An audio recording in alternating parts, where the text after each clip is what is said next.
Please join me in welcoming Julia Blocher.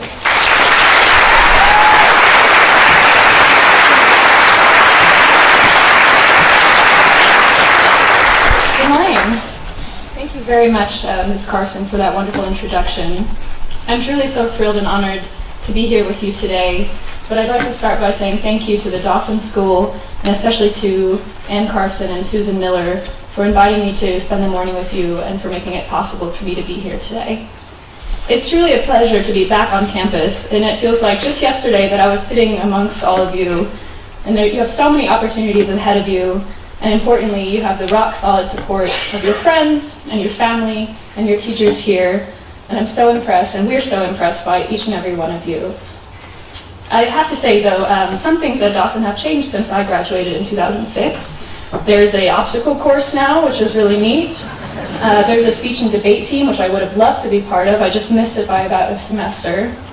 There's also Mandarin classes, which is also extremely impressive that that's part of the Dawson experience now.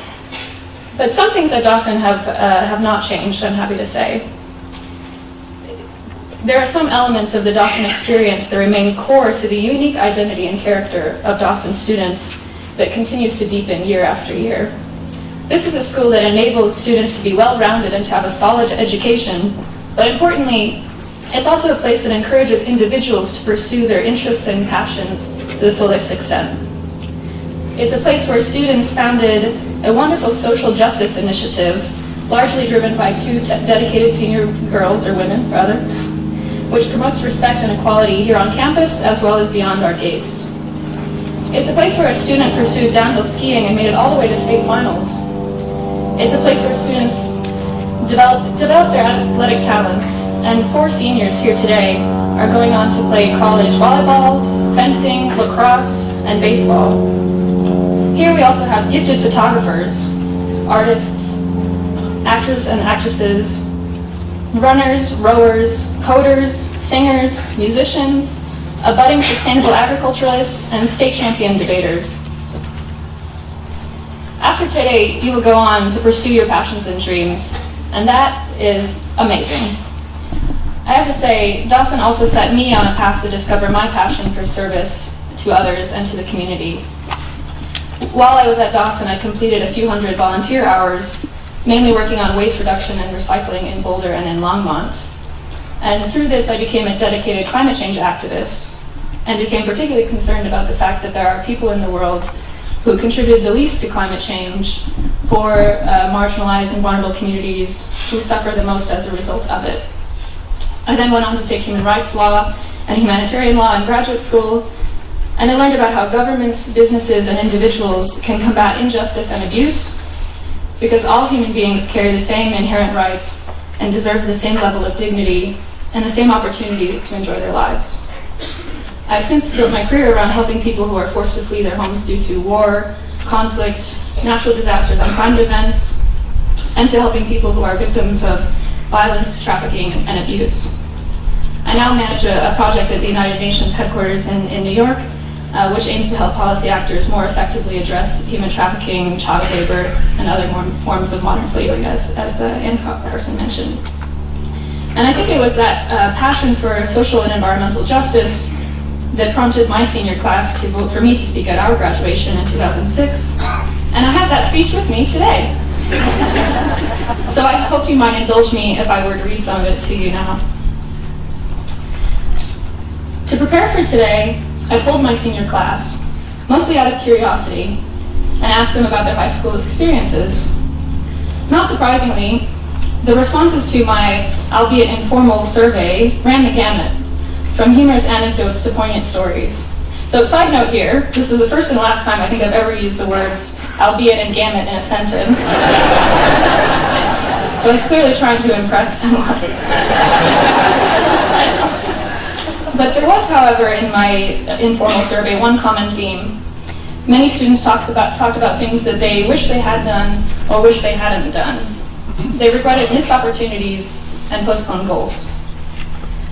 We should not regret our decisions, our choices, even our mistakes, because in the long run, everything we do, every horrible experience or unachieved dream melts into the overarching definition of who we are. So the responses of my senior class struck me because I think we should all learn how to not regret. To me, regret seems like wishing that some piece of yourself, a part of your past, didn't exist. This is why it's important to not to let these opportunities pass you by, not to let your goals slip by, because if you want to become the person that you've always dreamed you could be, you have to seize the day rather than observe it. Everything I've done or that I thought I regretted, I learned later was an experience or a story that changed me, and no experience is devoid of value. As we move on to the next bigger, brighter stages of our lives, remember one thing. Moving up, moving on, moving out, we have the opportunity of a glorious, fresh start. Now's the time to grab life by the horns and ride it for all it's worth. Our experiences in life define who we are, so you have to seek out those experiences that will create the person that you want to be. Take the chance, live the life you've always dreamed. It may be scary, but you have to reach for the stars. The great American writer Jack London said, "I'd rather be ashes than dust. I would rather that flame burn out in a brilliant blue blaze than it be stilled by dry rot. I'd rather be a superb meteor, every atom of me a magnificent glow, than a sleepy and permanent planet. The proper function of man is to live, not to exist."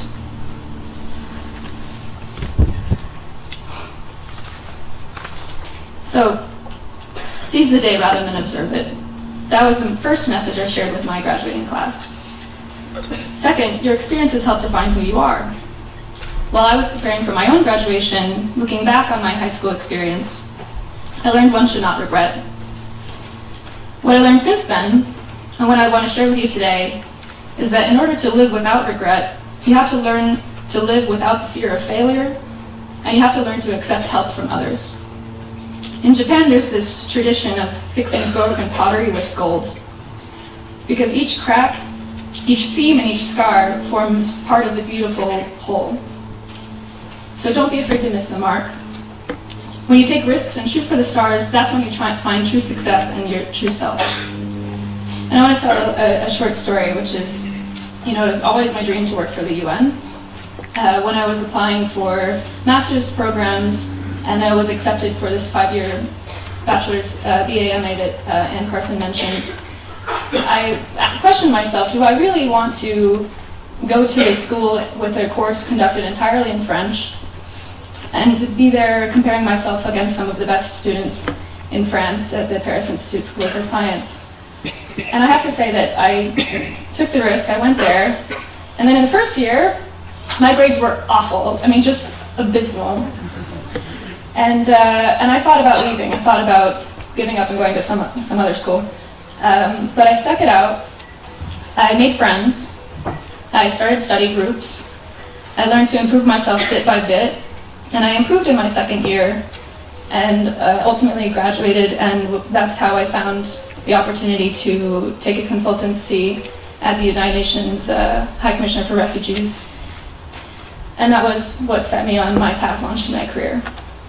So all of this to say that finding success is not always going to come in one meteoric shot. You have to take one step after another, accept help from others, and always stay committed to reaching for what is just beyond the horizon. Take risks, push yourself out of your comfort zone, and don't miss out on opportunities just because you're worried about failure. I'm thankful that I learned that lesson, and I'm learning this all the time. I think we're all learning this all the time. I learned also you have to rely on others.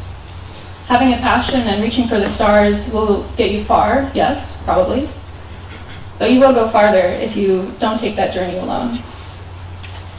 Pure individual ambition is good, and having a strong background, as all of you do, thanks to the Dawson School, is even better. But this can be amplified by the help of others and the support of your friends, family, and teachers. Learn to be kind to others, and learn to accept kindness. If you practice kindness in your life this way, you can find success in your professional lives as well as in your personal lives. So I hope you bring this with you as you start the next chapter in your life and go off to college.